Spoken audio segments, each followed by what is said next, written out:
कुछ रील्स देखी इंस्टाग्राम पे श्री प्रेमानंद महाराज जी की। और जब उनकी रील्स में देखूं तो जो मेरे अंदर नेगेटिविटी थी, जो गंदी बातें मेरे अंदर आ रही थी, किसी को मारना या किसी लड़की को देखना, क्या होता है ना कि हम एक एज में है तो कमेंट करना, लड़की को देखना, छेड़ना, कुछ भी देखो रहता है, सब जो सब में था वो मुझ में था। मैं अलग नहीं हूँ दुनिया से, मैं बहुत अच्छा शुरू से रहा हूँ। शायद मैं मानता हूँ कि मुझसे गंदा मेरे घर में कोई नहीं रहा है, मेरे परिवार, मेरे खानदान में मुझसे कोई गंदा कोई नहीं रहा है। और फिर गुरुजी को जब मैंने देखा, जब गुरुजी आ रहे थे, जो पहली बार मैंने गुरुजी को देखा, ऐसे मतलब गूज़बम्स बोलते हैं, वह रोम में से खड़ा सा हो गया, ठंडक सा हो लग गई मुझे बड़ा अच्छा अनुभव लगा। जैसे कहते हैं ना, किसी को प्रेम करते हो अपना, किसी आपको कोई क्रश है, कोई लड़की आपको देख ले और वो मिल जाए आपको तो आप फूले ही समाते हो, तो ऐसा ही प्रेम मुझे गुरुजी से भी है। पॉडकास्टर वंदना की एक और एपिसोड में आज एक बार फिर से आप सभी का बहुत बहुत स्वागत। और आज बात करेंगे भाई गुरु महिमा की। कहते हैं जिसने गुरु को पा लिया ना, उसने जीवन में सब कुछ पा लिया। अंधकार से उजाले की तरफ लेकर जाता है गुरु। और आज हमारे बीच एक ऐसे शख्स हैं, वो जब जिंदगी में जो कहते हैं ना कश्मकश की स्थिति में जब पहुंचे, बहुत वो यंग और यूथ भी हैं, और उन्हें लगा कि अब क्या करें, कहाँ जाएं। ऐसे में जो कुछ यूथ होते हैं वो अक्सर जो कहते हैं ना कुछ गलत स्टेप्स भी ले लेते हैं, या फिर उन्हें समझ ही नहीं आता, उलझनों में घिर जाते हैं, डिप्रेशन में चले जाते हैं।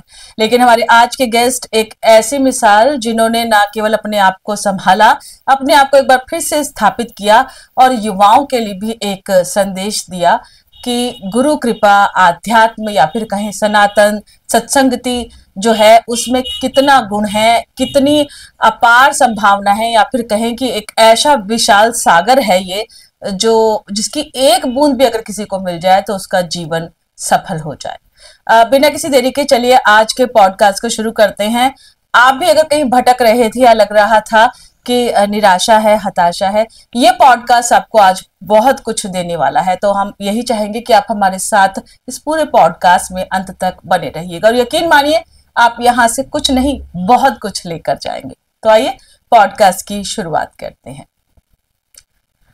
एक बार हमारे पॉडकास्टर वंदना के माध्यम से हम फिर जुड़े हैं, और हमारे साथ आज बातचीत करने के लिए हमारे साथ निखिल हैं।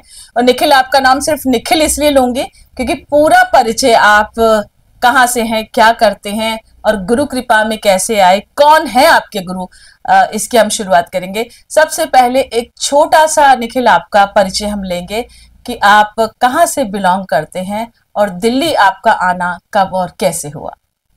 राधे राधे वंदना जी, पहले तो धन्यवाद आपका कि आपने मुझे यहाँ बुलाया और अपना कीमती समय मुझे दिया यहाँ पर। मेरा नाम निखिल राय है और मेरा जन्म एमपी के एक छोटे से गांव में हुआ है। गांव का नाम पलेरा है।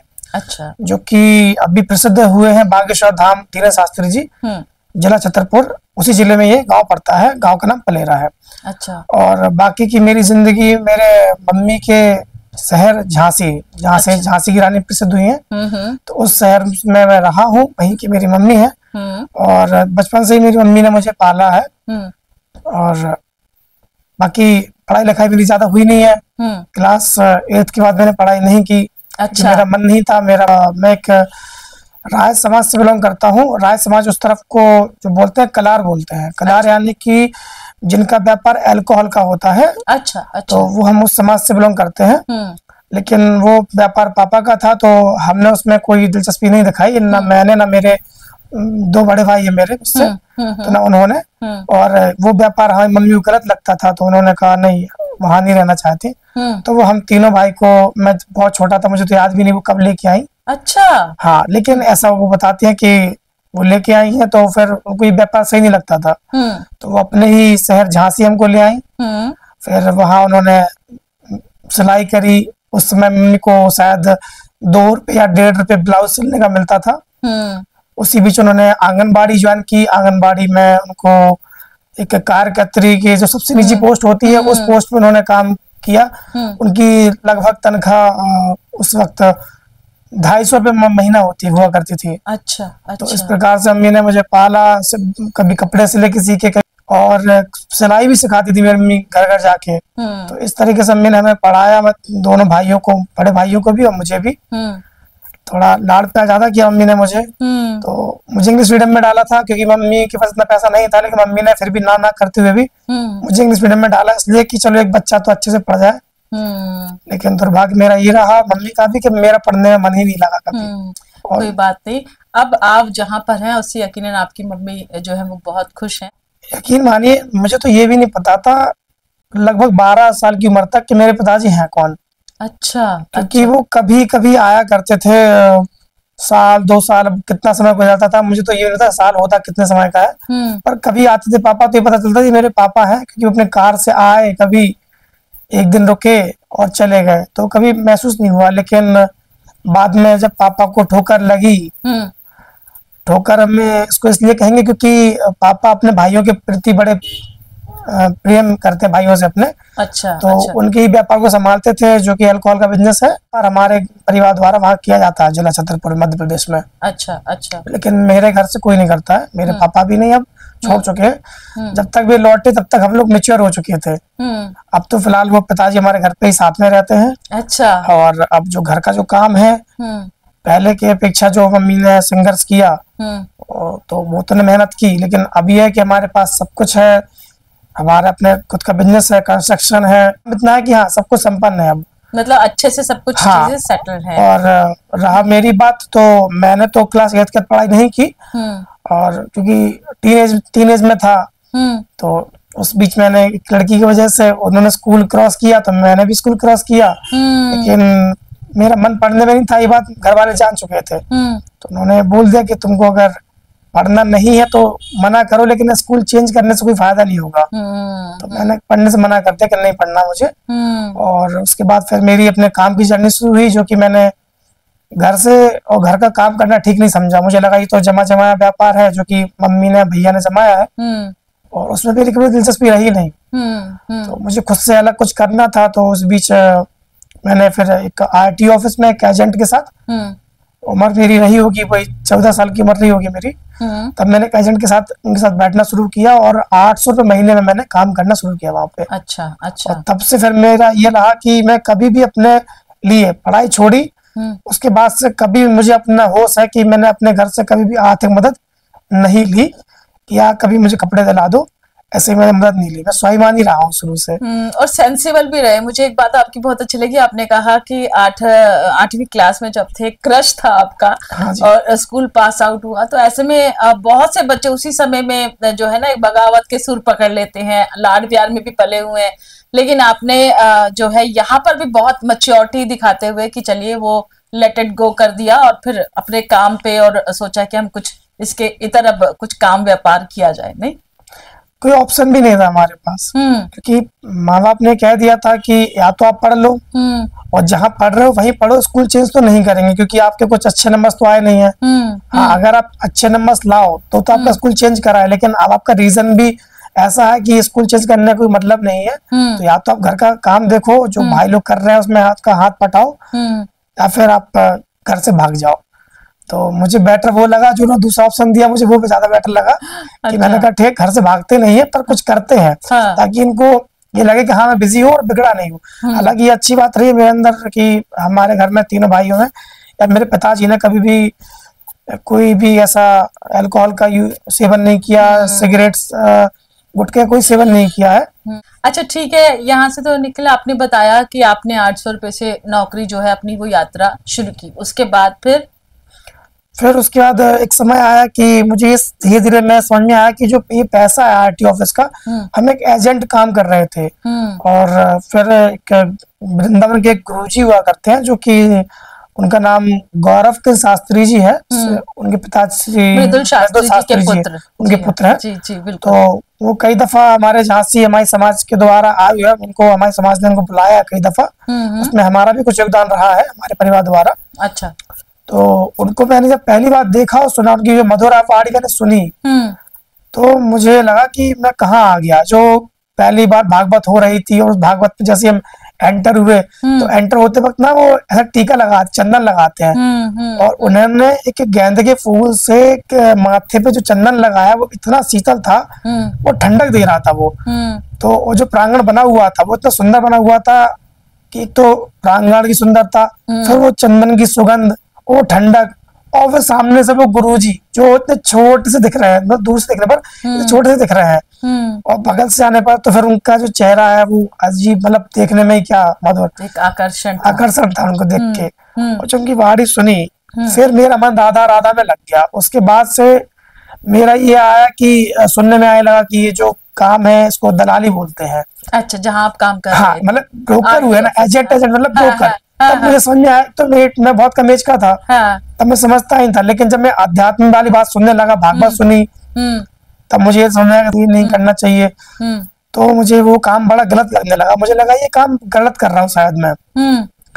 और मैं उसी से प्रभावित होके मैंने ये निर्णय लिया कि मैं भी इनकी तरह ही बनूंगा। अच्छा। हाँ, तो कुछ समय तो मैंने वो काम किया, और उस आरटीओ के काम करने से मैंने हालांकि शुरू 800 रुपए से काम करना शुरू किया था, लेकिन होते होते 2 साल में एक इतना पैसा आ गया था मेरे पास। हालांकि वो काम मैं गलत ही कर रहा था, तो वो पैसा मैंने कमाया, लेकिन मेरा वो चला भी गया। फिर मुझे एहसास हुआ कि ये पैसा गलत है, तो वो पैसा मैंने अलग तरीके से गलत संगत में आके मैंने उड़ा दिया उसको। और जब वो गुरुजी का मुझे याद आया कि गुरुजी से मुझे मिलना चाहिए, तो मैं राधा राधा में करने लगा था। मैं राधा राधा का तो मेरा पता नहीं बचपन से कैसा रहा।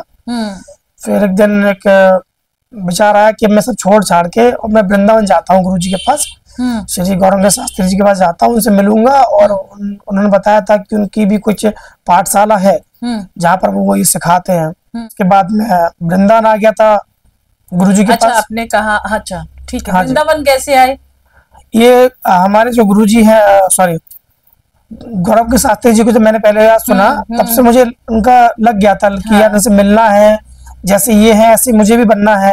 इनकी जो मधुर बाड़ी है, जो आवाज है, ऐसे मुझे भी भागवत करनी है। बच्चा था, नहीं समझ में आता था, पर लगता था ऐसा चकाचौंध दिख रही है जो चीजें, ऐसी अगर मैं भी भागवत करूंगा तो लोग मुझे भी आएंगे, पैर छुएंगे। क्योंकि जब मैं भागवत जाता था तो मैं आरती की जो थाल होती थी वो मैं लेके घुमाता था पूरे में। तो लोग ऐसे आरती लेते, फिर उसमें 5 रुपए, 2 रुपए, 10 रुपए डालते, तो मैं देखता था पर मेरा थैला भर जाता था। तो मुझे भी लगता था कि चलो पैसा तो उसमें भी है, पर यानी कि जो बाल मन था, तरह तरह की कल्पनाओं में उड़ रहा था। कल्पनाएं तो थी, कल्पनाएं तो मेरी आज भी रहती हैं। मैं कल्पनाएं तो मैं ऐसा करता हूँ कि आज मैं हवाई जहाज उड़ाने की सोचता हूँ, लेकिन ठीक है, नहीं हो सकती चीजें। तो उस वक्त तो ये था कि मुझे लगा इसमें पैसा भी है और अच्छी बातें भी हैं। तो मुझे वो उसमें अच्छी बातों को मैं ज्यादा पकड़ने की कोशिश कर रहा था कि इसमें अच्छा क्या हो सकता है। पैसा पता कर, चलो ठीक है, वो चल रही थी लाइफ। पैसे का दौर तो आप देख भी चुके थे, पर पैसा तो उसमें था, मैं जानता था, क्योंकि पैसा मैं बहुत ज्यादा गौर करता था उस वक्त पैसे। उसके बाद फिर एक जर्नी शुरू हुई कि चलो कुछ करते हैं। तब मेरे यहाँ एक रेस्टोरेंट है वेज, मैंने वहाँ पे बिरयानी खाई, और वेज बिरयानी, नॉन वेज तो मैं नहीं खाता। मैंने जब पहली बार मैंने वेज बिरयानी वहाँ की खाई, और बिरयानी खा के मुझे इतना अच्छा फील आया कि मैं वो बिरयानी रोज ना खाऊं तो चैन ना पड़े मुझे। फिर मुझे लगा कि जब वो आउटलेट वहाँ खुला हुआ था बिरयानी का, तब वो नया नया था। जैसे ही कुछ महीने कुछ समय बीता, वो जो वहाँ का ऑनर है वो मुझसे बात करने में थोड़ा मतलब इकड़ रहा था मुझसे बात करने में, क्योंकि जब मैं नया था उसके यहाँ तब मुझसे बात करता था। लेकिन जैसे समय गुजरा तो उसके अंदर का एग्रेसिव आ गया कि चलो भाई चलो चलो, हाँ थोड़ा टाइम लगेगा आपको। तो कहीं वो बात मुझे लग गई। तब मैंने कहा आप इसके यहाँ आएंगे नहीं, अब ये बिरयानी मैं बनाऊंगा। अच्छा। और उस दिन से वो बिरयानी के पीछे में पड़ गया। अच्छी बात है कि जब किसी चीज के पीछे पड़ जाता हूँ, चाहे वो इंसान हो, फिर वो चाहे कोई चीज हो, या कोई किसी भी चीज के पीछे पड़ जाऊं मैं, तो या तो वो चाहिए है, या तो फिर मैं इतना लस्त हो जाऊं, इतना मतलब थक जाऊं कि मैं कहूँ चलो छोड़ दो। लेकिन चलो छोड़ो, प्रयास करता हूँ पूरा मैं अपनी तरीके से। तब मैं उस बिरयानी के पीछे इतना पड़ गया कि मुझे सेम फ्लेवर सीखना ही सीखना है। 1 साल से ऊपर हो गया होगा बिरयानी को बनाते बनाते कि अब तो फ्लेवर आएगा वो, लेकिन नहीं आया। लेकिन मैंने हार नहीं मानी। अंत में मैंने ये सोचा कि अब चाहे जो भी हो, चाहे जितना पैसा लगे, पर वहां से बंदा अपने पास काट के लेके आऊंगा। जो उनकी यहाँ का जो वर्कर है, मैं वहां से लेके आऊंगा। और जब मैंने वहाँ के वर्करों से बात की, सभी ने मुझसे मना कर दिया कि भैया हम यहाँ तो बात नहीं, यहाँ तो काम नहीं कर पाएंगे। इस शहर से कहीं बाहर आप काम करने की बात करो तो कर लेंगे, क्योंकि अगर इस शहर में काम किया तो हमारा जो मालिक है हमको छोड़ेगा नहीं। बिल्कुल बिल्कुल। तो हमने कहा नहीं भाई, आप निश्चिंत रहो, और आप हम इस शहर में नहीं खोलेंगे। और पहली बात तो ये कि हमें खोलना भी नहीं है, आप मुझे बताओ बनती कैसे है।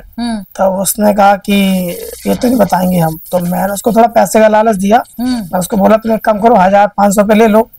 तो वो नहीं माना, वो 5-6 रुपये नहीं माना। मैंने उसको जब ये बोला कि तुम बताओ कितने रुपए लोगे मुझे बिरयानी दिखाने के, वन टाइम दिखाने के, उसने मुझसे पैसे रख के 20,000 रुपये। अच्छा। और मैंने उसको 20,000 रुपये डन किए, मतलब बिना मोल भाव किए। मैंने उसको बोला ठीक है 20,000 तुमको देंगे, तो मेरे सामने ये बिरयानी कबाब बनाओगे। उसका नाम हनी नाम था उसका, भोपाल निवासी है। मैंने 20,000 रुपये मुझसे लिए। और वो मेरी एक बहन है, उनका नाम कविता यादव है, मेरे समाज की है। कविता राय है पर उनकी लव मैरिज है, तो वो अभी उनका नाम कविता यादव है। तो वो मैं काफी सपोर्ट करती थी मुझे वो। तो उन्होंने, मैं उनके घर पे लेके गया उनको, वहां पे उन्होंने बिरयानी बनाई, दिखाई। जब मैंने टेस्ट की मैंने कहा वही फ्लेवर है। और फिर मैंने उसको 20,000 दिए, तब भी मैं सीख नहीं पाया था। अच्छा। फिर मैंने डिसाइड किया कि एक रेस्टोरेंट खोलते हैं। और तब जाके मैंने मध्य प्रदेश में एक शहर, सतना शहर में, वहां पे मैंने एक रेस्टोरेंट खोला। जबकि मुझे वहां चलाना नहीं था, सिर्फ मुझे सीखना था। तब मैंने वहां पे 4 लाख रुपए इन्वेस्ट किए। फिर जब वहां इनके 2-3 वर्कर मेरे पास काम करने आए, जब वहां मैंने पूरा सीख लिया, मैंने रेस्टोरेंट क्लोज कर दिया। उस समय आपकी उम्र क्या थी? मैं लगभग 17 का हो चुका था। बहुत जल्दी जल्दी चीजें एक्सप्लोर कर रहे थे। हाँ, क्योंकि पैसा मेरे पास था। तो मेरे पास अभी, मम्मी ने स्ट्रगल किया ठीक है, लेकिन जब से मैंने खुद से काम करना शुरू किया, पैसा मेरे पास मेरे घर पर से ज्यादा आ चुका था। तो ये हुआ। अच्छा, फिर आपने वहां से रेस्टोरेंट जो है थोड़े टाइम बाद बंद कर दिया। मैंने क्लोज कर दिया वहां से, कि मुझे चलाना था नहीं। और वापस मैं झांसी अपने आया और मैंने चलाया। और तब तक मेरे पैसे जो थे वो खत्म हो चुके थे। अच्छा। हाँ, एंड के 2022 में मैंने कुछ रील्स देखी इंस्टाग्राम पे श्री प्रेमानंद महाराज जी की। और जब उनकी रील्स में देखूं तो जो मेरे अंदर नेगेटिविटी थी, जो गंदी बातें मेरे अंदर आ रही थी, किसी को मारना या किसी लड़की को देखना, क्या होता है ना कि हम एक एज में है तो कमेंट करना, लड़की को देखना, छेड़ना, कुछ भी देखो रहता है। सब जो सब में था वो मुझ में था। मैं अलग नहीं हूँ दुनिया से, मैं बहुत अच्छा शुरू से रहा हूँ। शायद मैं मानता हूँ कि मुझसे गंदा मेरे घर में कोई नहीं रहा है। मेरे परिवार, मेरे खानदान में मुझसे कोई गंदा कोई नहीं रहा है। हालांकि मैंने कोई अल्कोहल नहीं लिया है, सिगरेट शराब नहीं किया है, वो ठीक है। लेकिन जो मेरी विचार मेरे रहे बहुत गंदे रहे हैं। और जो मेरा गुस्सा रहा है, और जो मेरा गुस्सा भी हो सकता है, वो सबसे खतरनाक हो सकता है मेरा। इसीलिए मेरे घर के व्यक्ति, मेरे खानदान व्यक्ति मुझे कोई पसंद नहीं करते कि यार ये व्यक्ति ना कब क्या कर दे, कब क्या बाजी पलट दे, इसका कोई पता नहीं है। लेकिन अच्छी बात मेरे अंदर ये शुरू से रही है कि मैंने हमेशा सही को सही ही बोला है। और मैंने गलत को गलत ही बोला है। अगर मैं गलत हूं, जैसे मैं बोल रहा हूं कि हाँ मैं गलत रहा हूं जीवन में, और आगे भी तो गलत हो जाऊं। हमें आज का पता है कि मैं जब भी कुछ मेरे अंदर कोई बात आती है, किसी व्यक्ति की बात गलत लगती है, तो मैं सबसे पहले ख्याल करता हूं कि मैं गुरुजी की बातें याद करता हूं कि यार नहीं आप छोड़ के आ चुके हो वो चीजें। आपको अब वो चीजें नहीं करनी है, गुस्सा नहीं करना है। अगर कोई आपको गाली दे रहा है तो वो मेरे कर्म होंगे, और वो मेरे कर्मों का हिसाब वो मुझे इस रूप में दे रहा है बस मुझे। चाहे वो एक कबाड़ी वाला आके मुझ पे चिल्ला दे, या कोई पुलिस वाला आके मुझ पे चिल्ला दे, मुझे गाली दे दे, तो मुझे लग रहा है कि वो मेरे कोई कर्म ही होंगे जो मैंने किए होंगे, वो इस रूप में आके मुझे दे रहा है। ये मेरे गुरु की दी हुई शिक्षा है। मैं सुनता आ रहा हूँ कि आपको शांत ही रहना है। अगर वो धीरे कट रहा है, आपका कट रहा है, कि चाहे खत्म हो रहा है, चाहे वो गालियों के द्वारा हो, गंदे शब्दों के द्वारा हो रहा हो, या कोई आपको हर्ट कर रहा हो, या आपके साथ धोखा देके आपके साथ दिल से जुड़ा रखने के बाद आपको चीट कर रहा हो, तो वो आपको कहीं ना कहीं आपके कर्मों की सजा इस रूप में दे रहा है। लेकिन एक सही टाइम पे सही मुझे दिशा मिली। होता ना गुरु का मतलब क्या, तो अगर मेरे बाप मुझसे कोई पूछे कि गुरु का मतलब क्या, तो मेरे पास एक ही जवाब है उसका, गुरु का मतलब दिशा। मेरे लिए एक दिशा है गुरु, वो सही दिशा, इसीलिए सही दिशा दी है। अंधकार से उजाले की ओर एकदम वो हाथ पकड़ कर ले जाते हैं। वो रील के माध्यम से, हालांकि आजकल जो सोशल मीडिया है, फेसबुक, इंस्टा, ये बनी तो अच्छे कामों के लिए है, लेकिन लोग इसका दुरुपयोग करते हैं। बिल्कुल नहीं, हर चीज के कहते हैं देखो दो पहलू होते हैं, है ना। उसमें से कोई सकारात्मक ले रहा है, कोई चीजें जिसको जो पसंद आ रहा है उस हिसाब से इंटरेस्ट। तो बनी पॉजिटिव अच्छी चीजों के लिए बनाता है ये सब, लेकिन इसी बीच में ना मैं उस वक्त मैं रील्स में ना गलत चीजें ही देखता था। कब की बात है ये 2022 तक की बात है ये, कि मुझे सिर्फ और सिर्फ गलत चीज में ही दिमाग था मेरा। लेकिन जब वो रील्स में देखूं, क्योंकि राधा से तो मेरा रहा है पहले से एक कनेक्शन था मेरा। अगर मैं वॉशरूम में जा रहा ना तो मेरे मुंह से राधा ही निकलेगा ना, सी राधा राधा। वॉशरूम में भी अगर कुछ करूं तो राधा राधा मेरा। ये पता नहीं कैसे हुआ, कहाँ से आया, मुझे खुद भी समझ नहीं आया, पर ये रहा है मेरे जन्म का शायद कुछ कहते हैं, राधा राधा मेरे साथ रहा है। और जब मैंने इनको देखा तब मुझे लगा ये गुरुजी ऑनेस्ट है, क्योंकि मैंने कभी इनके शब्दों में ये नहीं सुना है कि आप ये क्रिया करिए, ये नियम करिए, आप दान करिए। मतलब जब भी वो बोलते थे मुझे उनके किसी भी बात में ऐसा ही लगा कि वो स्वार्थ से जुड़ी हुई है, उनके स्वार्थ से जुड़ी हुई है। वो वही बात बोलते हैं जो उनके खुद के आचरण में है।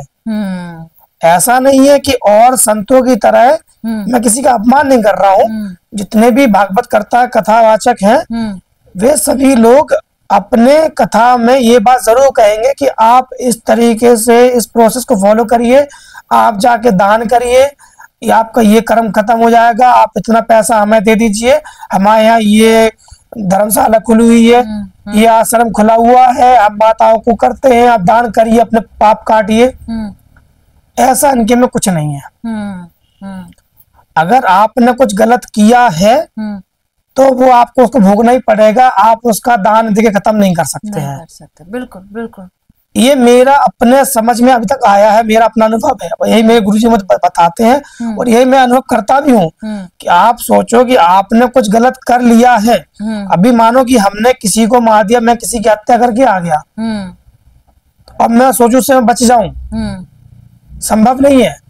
ये संभव है कि आपकी पैसा या पावर से आप कुछ समय के लिए बच सकते हो। आप जैसे यहाँ से पुलिस स्टेशन पकड़ के पुलिस ले गई, वहां पे पुलिस आपको नहीं मारेगी, भाई जान ले आप इनके बेटे हो, या आप कितना पैसा आपने दे दिया है, वहां आपको शायद ना मारे, आपको उस चीज से बच जाओगे। लेकिन जो सजा आपकी हो सकती है उससे नहीं बच पाओगे आप। कुछ चीजों से बच जाओगे, लेकिन जो सजा है वो तो आपको मिलके ही रहेगी। और वो सजा का रूप क्या होगा वो शायद आप भी नहीं जानते। वो आप भी नहीं जानते हो। तो यही है कि जब ये गुरु को मैंने रील्स देखी और जो मेरे अंदर बात आने लगी, शायद मुझे गुरु जी से मिलना मेरा लिखा था जो भी हो। इसी बीच वो 2023 की बात है कि 1 अप्रैल 2023 को भोपाल से दिल्ली के लिए एक ट्रेन शुरू हुई, वंदे भारत एक्सप्रेस।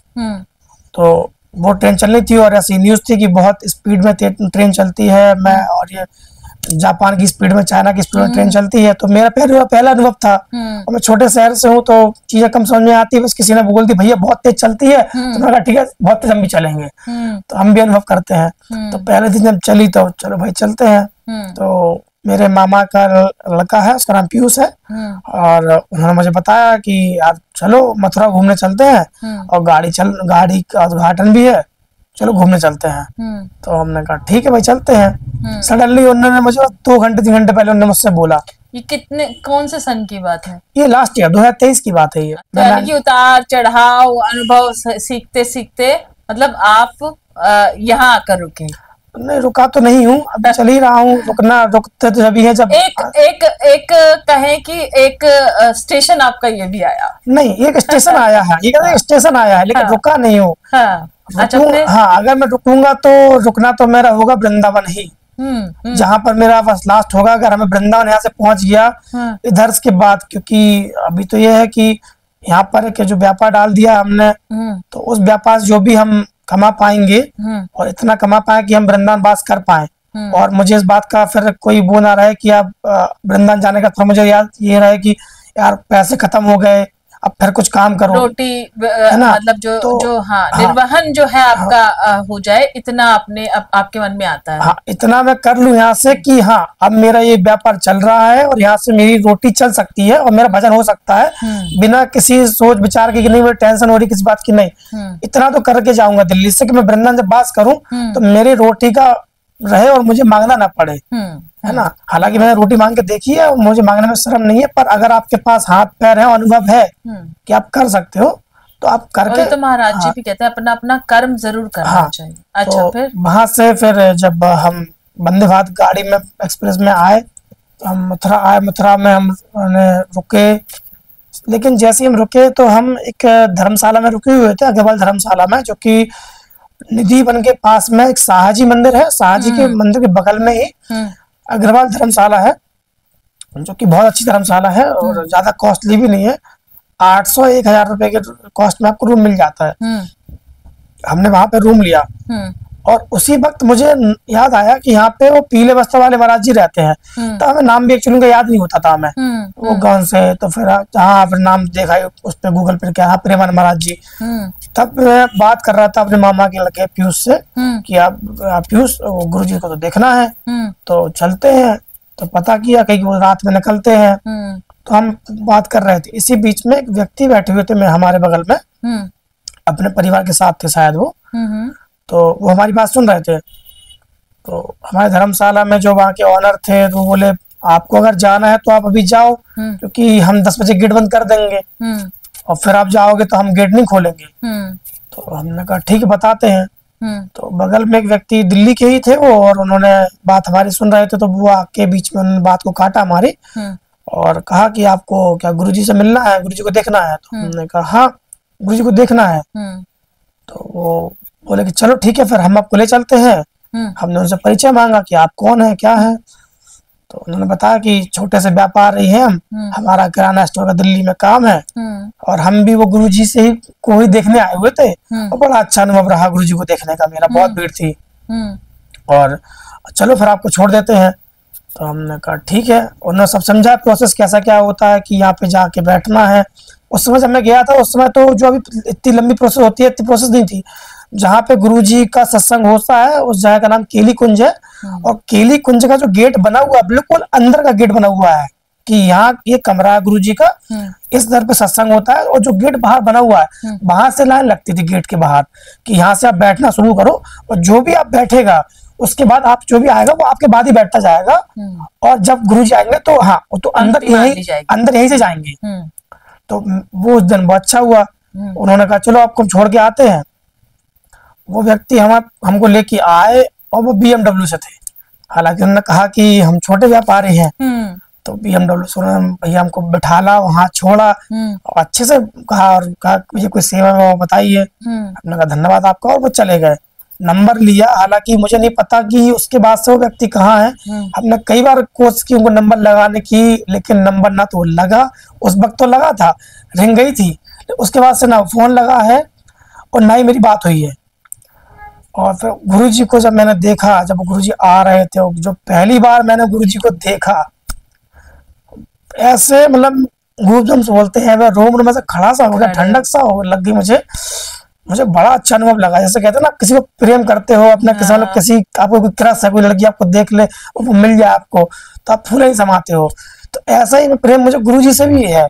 और मैंने पहली बार जो देखा वो नई स्टाइल में, क्या गुरुजी भी वैसे होते हो, सफेद जूते पहने हैं, लोग तो खड़ाऊ पहनते हैं, ड्रामा करते हैं लोग। वो ड्रामा नहीं था उनके पास। मैंने देखा व्यक्ति है तो जूता है तो जूता है, खरा है एकदम। हाँ भाई, हमको सिर्फ जूते के जूते पहन रहे हैं, क्या दिक्कत है भाई?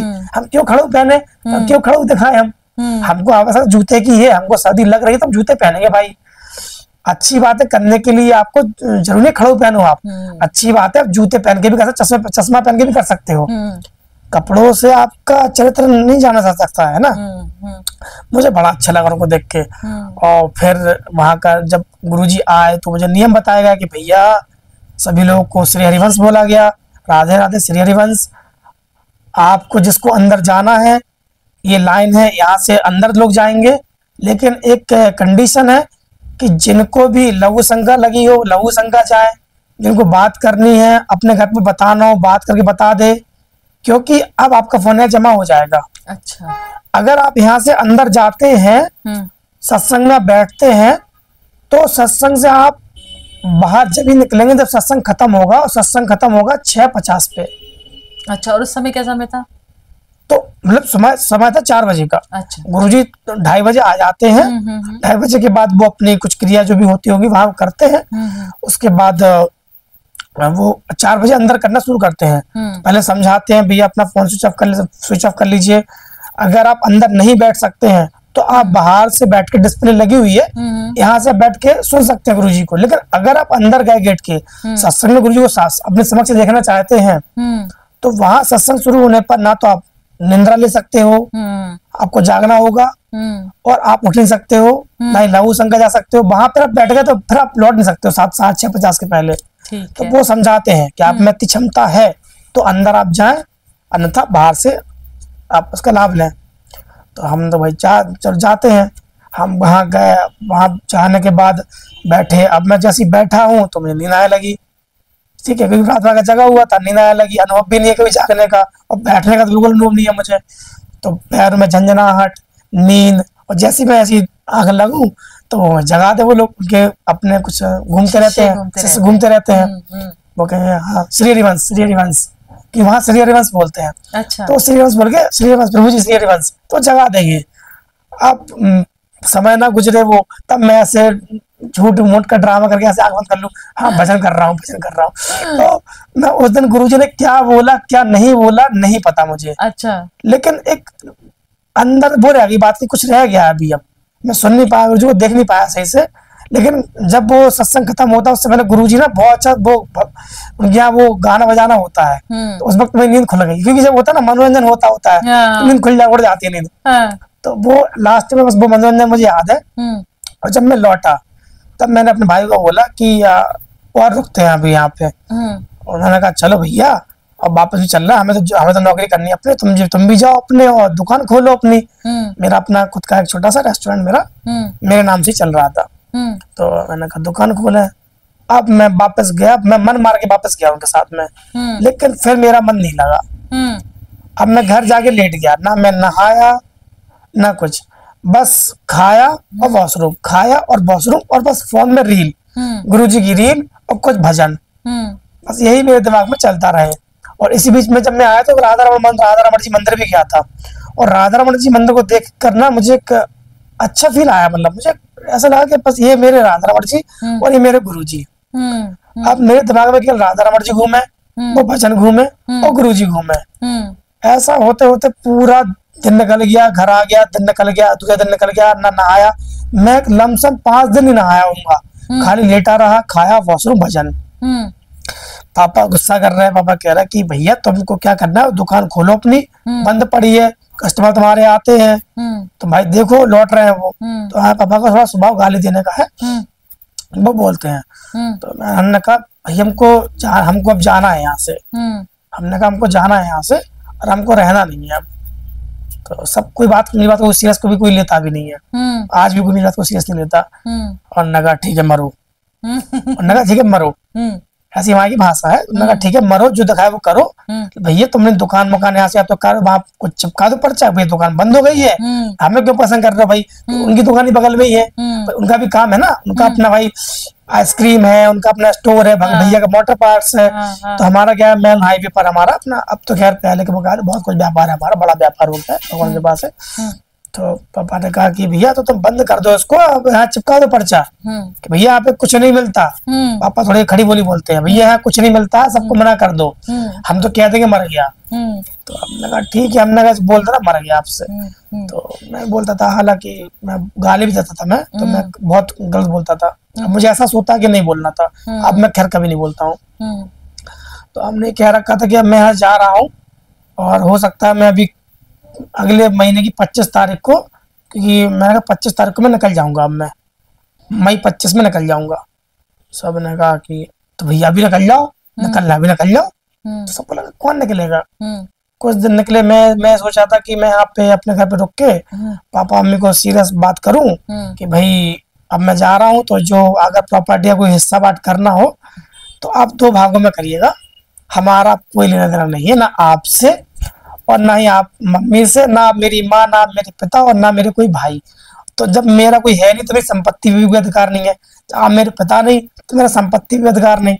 और जो कुछ कमाया है मुझे उसको मैं लेके जाऊंगा नहीं साथ में, क्योंकि मैं ही जगह जा रहा हूँ जहाँ मैं टांगे लेने जा पाऊंगा। कोई मेरी बात सुने नहीं, क्योंकि कोई सुनता ही नहीं था कोई मेरी बात, क्योंकि उन्हें पता था भाई ये लड़का अपने मन का करता है। तो मुझे लगा था प्रोसेस कभी हो जाएगा, करेंगे तो भाई न्यूज़पेपर में दे देंगे कि लड़का ऐसा कह रहा है, तो पेपर में निकाल देते हैं। उन्होंने मेरी एक ना मानी, और मैंने बाद में समझ में आया कि भाई ये मेरी कोई बात मान रहे नहीं है, मानना छोड़ो सुन ही रहे हैं। मैंने कहा 25 तारीख का वेट क्यों करते हैं, अब अभी निकलते हैं। सर जब मैं आया तो गुरुजी को मैंने देखा वृंदावन में, और मैंने फिर गुरुजी से मिला, और उस बीच में मेरा वीडियो भी है गुरुजी का, गुरुजी के साथ का मेरा, कि मेरा प्रश्न भी हुआ था गुरुजी से कि गुरुजी आप संत हो, संत तो बहुत हैं, और आपसे पहले भी हुआ संतों से मिला हूं मैं, आप भी वही बात कहते हो जो बात वो और संत कहते हैं और कथावाचक कहते हैं, भाई बेविचार मत करो, माता पिता के पैर छुओ, सम्मान करो, दृष्टि गलत मत डालो। लेकिन उनकी बातें हमारे दिल को नहीं छूती हैं, लेकिन आप कहते हो तो ऐसा लगता है कि कोई अंदर को ऐसे कह रहा हाथ सी हृदय पे रख के कि ये गलत है, और आप कहते हो तो आपकी बात मानने का मन करता है। आप एक संत ऐसे हुए कि आपकी बात ना प्रभावशाली है, और नए युवकों को ज्यादा प्रभावशाली कर रही है। हम अगर देखें आज भी तो जब गुरुजी निकलते हैं उनके दर्शन के लिए लाखों लोग खड़े होते हैं, हजारों तो खड़े होते हैं, हजारों लोग तो खड़े होते हैं। उनमें से ये मान के चलो कि 10% लोग हैं जो वृद्ध होते हैं, बाकी के 90% युवा होते हैं वो देखने के लिए। वरना कुछ साल पहले तक तो युवा कहते थे अरे हो गए संत, लेकिन इनको देखने को तो लोग कहते भाई देख लो वाह न्यारे हैं, बारे न्यारे, लोग ऐसे कर लेते इनको देख के। तो जब वहां गया और मैंने बताया उनके शिष्यों को कि प्रभु और मैं तो घर छोड़ के आ गया हूँ, और मैंने ये बात समझा कह दी है कि अब मैं घर नहीं लौटूंगा, मुझे तो यही रहना आपके पास।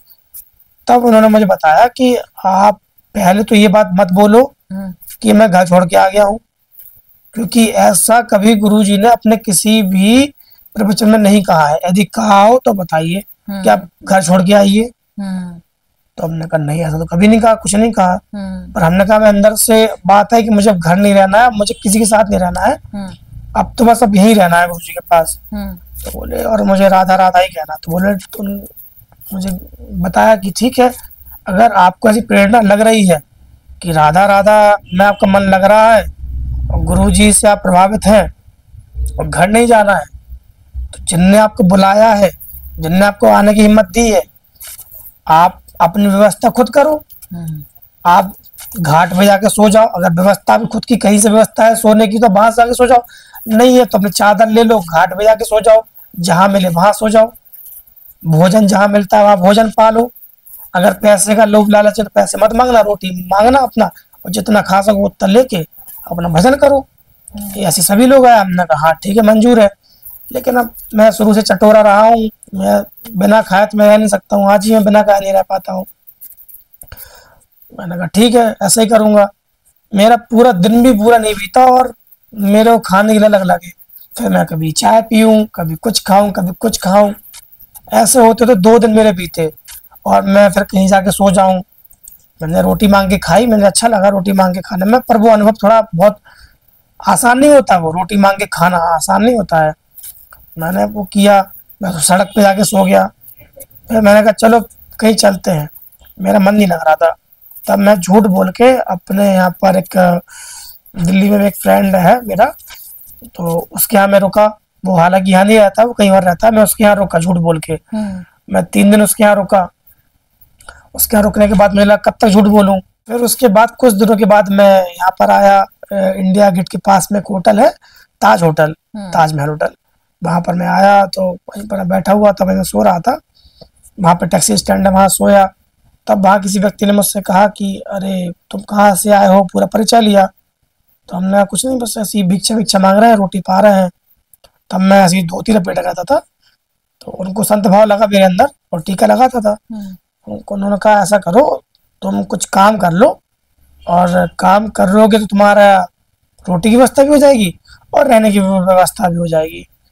हमने कहा ठीक है काम कर लेते हैं, कुछ काम, क्या काम करें। उन्होंने कहा ठीक है इस होटल में काम कर लो, हम तुम्हारी व्यवस्था करवाते हैं। तब उन्होंने किसी एजेंट ठेकेदार के द्वारा मुझे वहां पे पहुंचाया, जो कि आप कभी कोई काम आया तो आपको 500 रुपये मिलेंगे। वो काम बड़ा गंदा लगा, मुझे लगा कि तो क्या है, ऐसे प्लेट पकड़ लो घुमाओ चारों तरफ। मुझे वो काम बड़ा गंदा लगा, लेकिन ठीक है मुझे काम करना था, क्योंकि मुझे काम इसलिए करना था, मुझे रोटी पानी ऐसे तो कुछ चाहिए नहीं मुझे इससे ज्यादा कुछ। ठीक है अब अच्छा काम बुरा काम क्या है, नहीं, क्योंकि मैं सब छोड़ के आ चुका हूँ। थोड़ा मेरी अपनी बात बिगड़ी और उस बाद मैंने फाइनल डिसीजन लिया कि मैं यहाँ काम नहीं करूंगा। लेकिन ऐसी कोई कृपा रही होगी भगवान की कि उन्हें वहां मुझे रखना था। कहा, सर मुझे काम नहीं करना है, मैं अपना यहाँ वहाँ देख लूंगा कुछ। उन्होंने कहा नहीं ऐसा मत करो, तुम अभी रुको, काम करो और तुम चैम्बर में जाके काम करके आओ। तब वो ताज पूरी होल जो ताज इंडस्ट्री है उसका सबसे महंगा रेस्टोरेंट है वो चैम्बर है। अच्छा। चैम्बर्स जहाँ की मेंबरशिप लेनी होती है, जहाँ पे सिर्फ सेलिब्रिटीज या बड़े लोग ही आ सकते हैं। तो वहां पर उन्होंने मुझे भेजा, तो वहां पे मैंने काम किया। वहां का अनुभव मुझे बहुत अच्छा लगा। जब अगले दिन फिर मुझे जाना था, जाना था ही नहीं एक्चुअली उस दिन मेरे पास कोई कॉल नहीं आई कि आपको भाई आज काम है तो आज आपको आना है, ऐसी कोई कॉल नहीं आई। और मैं बिना ही इनवाइटेड किए हुए, बिना कोई काम बुलावा के, मैं होटल के अंदर एंटर कर गया जो वहाँ के चेंजिंग रूम है। मैं वहां पहुंचा, वहां से मैंने वो सेम चैम्बर की ड्रेस पहनी क्योंकि मुझे और कहीं जाना ही था, मुझे तो वो चैम्बर में ही काम करना था। मैं वहां पहुंचा, मैंने वहाँ चैम्बर में जो गिलास वहां पड़े हुए थे मैंने वो गिलास वगैरह सब धो के रख दिए। उस वक्त कोई स्टाफ नहीं आया था, मॉर्निंग का समय था, 8 बजे थे। स्टाफ के केवल एक ही व्यक्ति आए हुए थे और उनका नाम योगेंद्र जी है और उनको लोग प्यार से जोगी जी बोलते हैं और वो भी राधा जी के बहुत बड़े भक्त हैं वो। तो मैं वहां पहुंचा तो मैं उनसे मिला, तो उन्होंने कहा तुम कैसे आ गए हो, तुम तो कल आए थे ना, तो आज तो कोई काम नहीं है। तो हमने कहा काम नहीं है मतलब? तो बोले, हमने कहा यार रोज नहीं आना पड़ता है क्या? वो नहीं तुम तो ठेकेदार के द्वारा हो क्या? तो हमने कहा मुझे पता नहीं है सब चीजों के बारे में, क्या ठेकेदार? तो बोले अच्छा। तो बोले ठीक है, तुमने कहा मैं जाता हूँ। तो उनको मुझ पर दया आई और मैंने कहा ठीक है, तुम जब आ गए हो तो फिर अब तुम कर लो आज काम। और ठीक है, तो फिर मैंने कहा ठीक कर लेता हूँ काम। उनको मुझ पर दया आई, मैंने अंदर पूरा काम खत्म किया, पूरा क्लीन कर दिया। और इससे पहले पूरा स्टाफ आता, जो चैम्बर के मैनेजर हैं मोहित मदान जी, वो वहां पर आए और उन्होंने उनकी नजर मेरे पे गई और उन्होंने देखा कि सब कुछ वहाँ क्लीन पड़ा है और मैं काम कर रहा हूँ वहां पे। तो उन्होंने मुझसे बात की कि कौन हो, कैसे आए हो, आज कैसे तुम बुलाया है, कि कोई काम था क्या यहाँ पे? तो उन्होंने मुझसे बात की। अब कौन प्रेरणा उनको दे रहा है, क्यों वो समय दे रहे हैं मुझे, क्यों जानकारी ले रहे हैं, नहीं पता, पर उन्होंने मुझे समय दिया, मुझसे जानकारी ली और बस बात करने, पूरी बात सुनी। सुनने के बाद वो अपने काम खत्म, सुनने का ठीक है तुम काम करो, और वो गए। जस्ट 2 मिनट बाद वो आते हैं मेरे पास लौट के और मुझे वो 500 का नोट देते हैं और बोले रखो। हमने कहा नहीं पैसे तो नहीं चाहिए। मैंने कहा नहीं पैसे नहीं दे रहे, तुमको आशीर्वाद है, तुम्हें पैसे रखो। फिर जाते हैं, फिर थोड़ा टका लौट के आते हैं। फिर वो कहते हैं आप से तुम यहाँ रोज आओगे। अच्छा। अब तुम यहाँ पर रोज आओगे, तुम्हारी जॉब यहाँ पर परमानेंट हो गई, जैसे सब लोग हैं तुम अब से वैसे हो। अब कोई यहाँ वो नहीं है, कोई तुमसे छोटा नहीं, कोई बड़ा नहीं, जैसे वो जैसा मैं जॉब कर रहा हूँ अब से तुम वैसे ही हो गए हो। अब से आज से मैनेजर मेरे बड़े अच्छे थे और योगी जोगेंद्र जी, दोनों का बड़ा सपोर्ट था। हालांकि स्टाफ मुझे कॉपरेट करता था, वो उस समय डांटते थे काम के समय, बाकी टाइम तो वो हंसाते थे। कभी मैं अगर दुखी हो जाऊं तो फिर वो सब लोग इकट्ठे, क्या हो गया आज बोल क्यों नहीं रहा है ये सबके नजर में मैं चंचल था। मैं हमेशा हंसना मजाक करना, और जिस दिन मैं चुप हो जाऊं उस दिन सभी लोग कहते हैं आज कुछ हो गया लगता है इसको। तो फिर कहेंगे बोल क्या हो गया, और जब मैं बोलने लगूंगा फिर डांटेंगे। तो अच्छा समय वहां गुजरा। फिर उसके बाद मुझे वो जॉब छोड़नी थी। मैंने कह रखा था कि मैं जॉब करना ही चाहता, क्योंकि मैं इसलिए नहीं आया था कि मैं जॉब करूं या मैं पैसे कमाऊं, इसलिए मैं नहीं आया था। पैसे मैंने वहां से पैसे कमा लिए थे और मेरे मैनेजर ने तो इतने पैसे में दे दिए थे कि मेरा आराम से 5-7 महीने का गुजारा हो जाएगा। बड़ा आशीर्वाद रहा मेरे मैनेजर का मेरे ऊपर। जाते जाते भी बहुत पैसा दिया उन्होंने मुझे, और सैलरी भी मेरी मिली रही थी, तो वो भी मेरे पास सेफ थी, क्योंकि मेरा कोई खर्चा था नहीं। इसी बीच मुझे वृंदावन में अक्टूबर के महीने में एक मुझे कोई मिला, मुझे उनका मैं नाम नहीं लूंगा, वो फीमेल है, उनका मैं नाम नहीं लूंगा, वो मुझे मिली वृंदावन में। और उनसे मिलके हम गए तुलसी विवाह है, तुलसी विवाह में हम लोग गए, हम लोग साथ में रैंडमली मिले। तुलसी विवाह में हम लोग साथ में गए, कैब की बुक की, और वहां पर जब हम गए तो उनसे बातचीत हुई। उनसे बातचीत के बाद उनसे नंबर एक्सचेंज हुए, फिर हम लोग अलग हो गए। लेकिन अगले महीने फिर हम जब फिर से वृंदावन में जब जाने वाला था तो मैंने उनसे कांटेक्ट किया कि हम वृंदावन जा रहे हैं, क्या आप चल रहे हो? तो उन्होंने कहा चल रहे हैं, कोई दिक्कत नहीं है। जब वो हमारे साथ गए, जब उनके साथ हम बातचीत की, हमने जब उनको सुना, तो हमें ऐसा अनुभव हुआ कि प्रेम तो हमें कई बार हुआ है, कई कई लड़कियों से हुआ है, लेकिन जो मुझे चाहिए है, जो पवित्र रिश्ता मुझे चाहिए है, वो ये है। मतलब उनका मिलना एक गॉड गिफ्ट लगा मुझे कि भाई ये गॉड गिफ्ट है।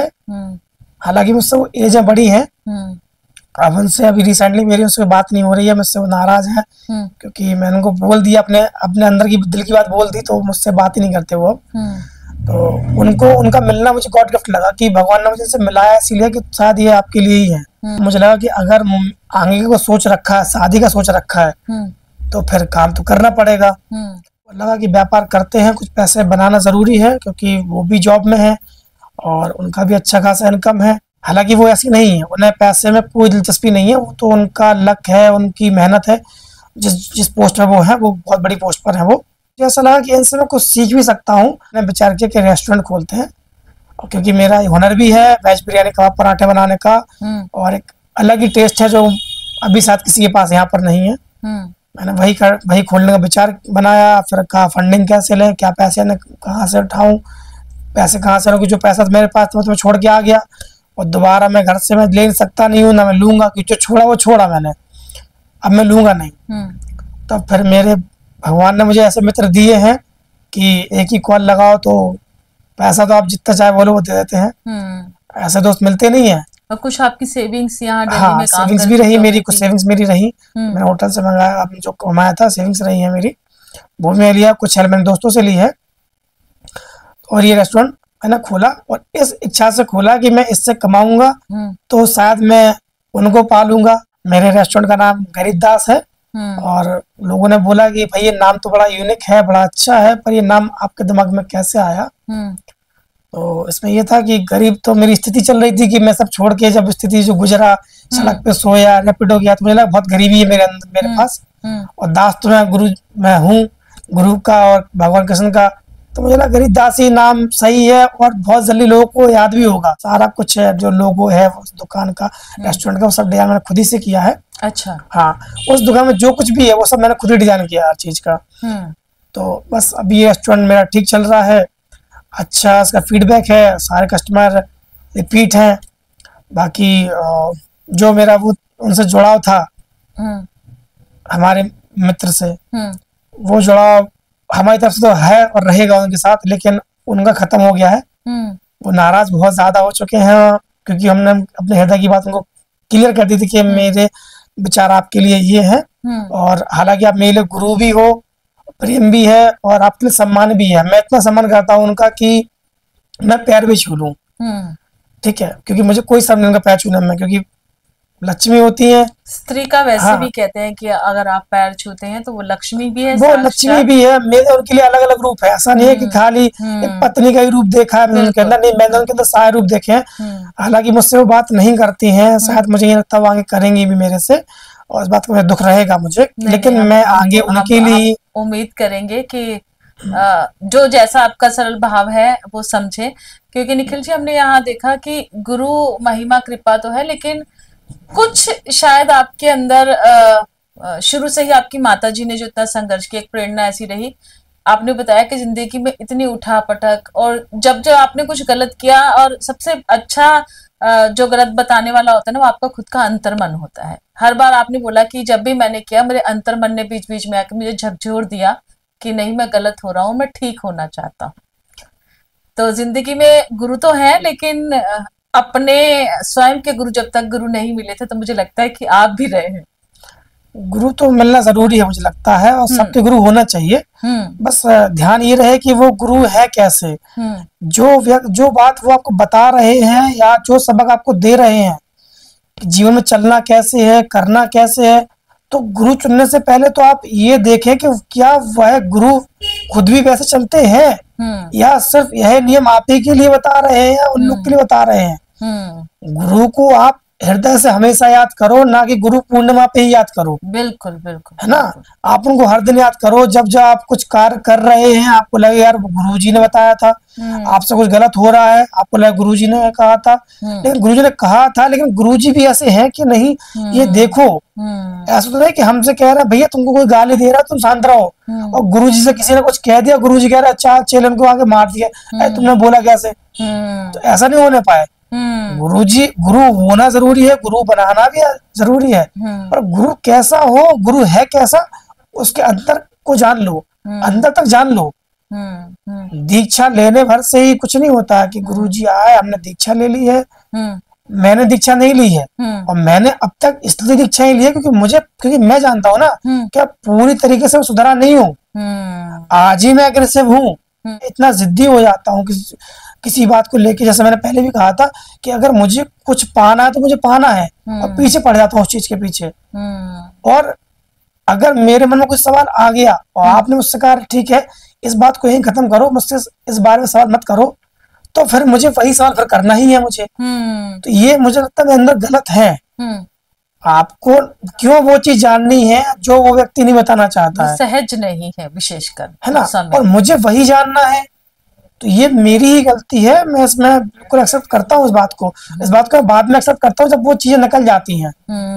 जब मैं किसी अच्छे व्यक्ति को चुन लेता हूँ, मुझे लगता है ये व्यक्ति ही बहुत अच्छा है, बहुत अलग है, और ये परफेक्ट है, वो व्यक्ति मुझे मिलने से रहा, और उसी वक्त मैं गलत कर देता हूँ। जितना मैं संभालने को अब संभालूंगा, अब मैं धीरे धीरे कदम रखूंगा, हो नहीं पाता, वो छूट जाता हूँ मेरे से। तो फिर क्या लगता है ऐसे में, ये प्रारब्ध है? ये प्रारब्ध ही है मेरा। ये सुधरना आसान नहीं है। कह देते हैं हाँ कुछ समय के लिए चीजें छपाई जा सकती हैं, आप मुखौटा पहन सकते हो कुछ समय के लिए, क्योंकि वेशभूषा या आचरण से जो कहते हैं ना एक ताला लगाना नहीं होता। हाँ जी, आप हमेशा अपने आप को रखें। लेकिन मुझे ऐसा लगता है निखिल जी कि ये चीजें धीरे धीरे करके आप जिस सिनेरियो से आए हैं, आपने अपने आप को बहुत चेंज किया है, प्रारब्ध को भी आप मान रहे हैं। गुरु की आपने बड़ी अच्छी बात की कि मैंने उन्हें बेशक चुन लिया लेकिन मैंने दीक्षा नहीं ली, क्योंकि दीक्षा के बाद एक जिम्मेदारी और ज्यादा बढ़ जाती है कि मेरे गुरु का जो मैं भजन कर रहा हूँ उसका नाम किसी भी तरीके से खराब नहीं होना चाहिए, है ना। तो ये भी बहुत सही। लेकिन मुझे लगता है कि अपने आप को इतना स्पष्ट देख पाना ही बहुत बड़ा गुण है, क्योंकि बहुत से लोग हम देखते हैं समाज में गलतियां भी कर जाते हैं, या फिर नामदान भी लिया हुआ उन्होंने, लेकिन पहचानते नहीं कि फिर वो गलत कर रहे हैं। भाव अपने आप में आ जाना बहुत बड़ी बात है। सेल्फ रियलाइजेशन कोई नहीं करता, मतलब हाँ। आके स्वीकार लेना उस बात को, जैसे कि आपने आज हमारे साथ आके ऑन ईयर भी बोला, लाइव में भी बोला कि हाँ मुझे आया लगा गलतियां थी, अभी भी गलतियां हैं। तो कभी कभी कहते हैं ना कि लर्निंग फेज ही जीवन होता है। अगर आज ही आपने सब कुछ सीख लिया, बहुत बड़े हमारे भी एक मित्र थे, अब नहीं है, वो भी गुरु ही थे हमारे, वो कहते सब कुछ सीख लिया, आप संपूर्ण और मुकम्मल हो गए जिस दिन आपको लगता है, तो वो समझ लीजिए आपके जीवन का अंतिम दिन है, चले जाइए, क्योंकि संसार रोज कुछ ना कुछ आपको सिखाता है और अच्छे की तरफ लेकर जाता है ना। तो बहुत अच्छा लगा आपसे ये बातचीत कर और आप ही को इस समय बहुत से, क्योंकि आप यंग फेस हैं, हमारे बहुत सारे साथी दोस्त युवा जो हैं देख रहे हैं, अंतर्द्वंद उनके मन में भी चलते हैं। अपनी यात्रा से आप उन्हें जो है जाते जाते क्या सीख देंगे, अगर ऐसी स्थितियां कभी आए तो कैसे खुद को संभालें? सबसे पहले तो मैं भी इस लायक नहीं हूँ कि मैं किसी को कोई सीख दे सकूं या कुछ बता सकूं, अपना अनुभव लेकिन से ही अनुभव तो ये है कि सबसे पहले तो जो मुझे प्रेम करना बोलूंगा मैं, आप प्रेम जिससे करें ना, तो अगर प्रेम आप उससे कर रहे हैं तो आप कर रहे हैं ना कि वो आपसे कर रहा है। ये मेरा अनुभव है। आप जिससे प्रेम कर रहे हैं तो सिर्फ आप ही कर रहे हैं, ये मत सोचिए कि वो आपसे कर रहा है। और फिर अगर वो आपसे कुछ भी गलत बोलते हैं, 4 शब्द बोले, 10 शब्द बोले, आपको कभी इंसल्ट फील कराया, तो आपका प्रेम वहां खत्म नहीं हो जाना चाहिए। जैसे कि मेरे साथ अभी जो चल रहा है, अभी रनिंग में जो चल रहा है, जिससे प्रेम कर रहा हूँ, वो मुझसे बात नहीं कर रहे हैं, कई बार उन्होंने मुझे इंसल्ट फील कराया है, लेकिन मेरा प्रेम उनके लिए हमेशा बना ही रहेगा, क्योंकि उन्होंने क्योंकि मैंने उनसे प्रेम किया है, उन्होंने मुझसे कभी कमिट नहीं किया कि वो मुझसे प्रेम करती हैं। और मेरा प्रेम इतना कमजोर नहीं होना चाहिए कि उनके 2 शब्दों बोलने से, 2 इंसल्ट कर देने से हम कह देंगे खत्म। तो फिर आपके प्रेम में ताकत नहीं थी, आप उनके शब्दों में ताकत थी। जो गलत शब्द थे उनमें इतनी ताकत थी कि अच्छे शब्द को आप भूल गए हो। अपना अच्छा गुण कभी मत छोड़िए, अपना अच्छा गुण कभी मत छोड़िए। बहुत ही अच्छा। और निखिल, अब बात तो हम आपसे और भी करना चाह रहे थे, लेकिन एक अन्य पॉडकास्ट में हम आपके साथ जरूर बात करेंगे। आपकी जो कहानी जो थोड़ी सी अभी जो कहते हैं ना क्वेश्चन मार्क पे पहुंची है, वो कहाँ तक पहुंची हम आपसे बात करेंगे। आपकी इंडिविजुअल ग्रोथ कहाँ तक पहुंची, आपकी जो जर्नी है ये कहाँ तक पहुंची, थोड़े समय के बाद एक बार फिर से हम आपसे मुलाकात करेंगे। फिलहाल आज आप यहाँ आए और आपने इतनी खूबसूरती से, बिना किसी लाग लपेट, बिना किसी चीजों को मैं कहूंगी कि छुपाए, अपनी जीवन यात्रा हमारे साथ रखी। आपका बहुत बहुत शुक्रिया। आपका बहुत बहुत धन्यवाद। श्री राधे राधे राधे।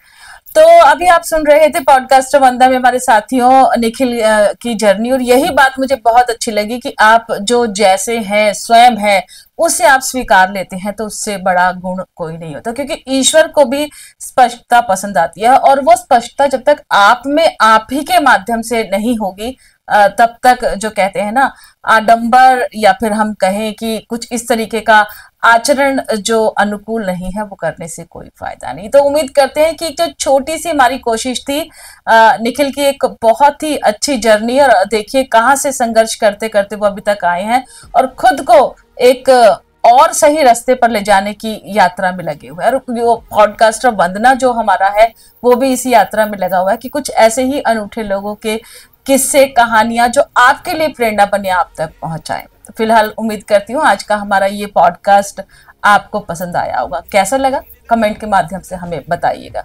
आज के लिए बस इतना ही। Take care, bye bye.